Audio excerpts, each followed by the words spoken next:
The headlines.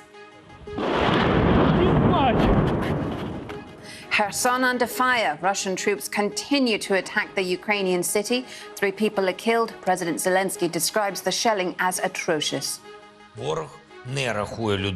The enemy does not count personnel and, despite numerous casualties, keeps the intensity of its attacks high. Vladimir Putin's threat to Boris Johnson on the eve of Russia's invasion of Ukraine. The former Prime Minister recounts their conversation in a new BBC documentary. He threatened me at one point and said, Boris, I don't want to hurt you, but with a missile it would only take a minute or something like that.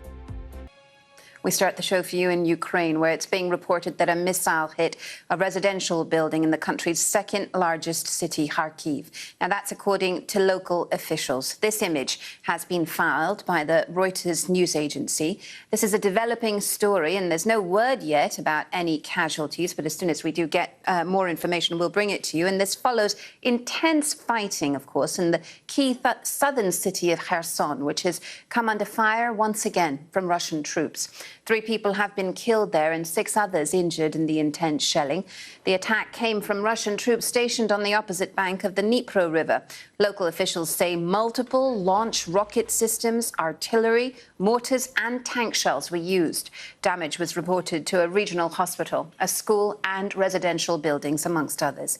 Kherson in the country's south was captured by Russian forces in the early days of Moscow's invasion. It was recaptured by Ukraine in November. Now, President Zelensky used his nightly address to praise the resilience of Ukrainian soldiers. The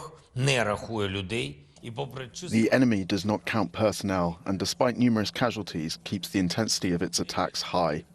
This can only be countered by extraordinary resilience and a complete awareness that our soldiers are defending the whole of Ukraine when they defend the Donetsk region.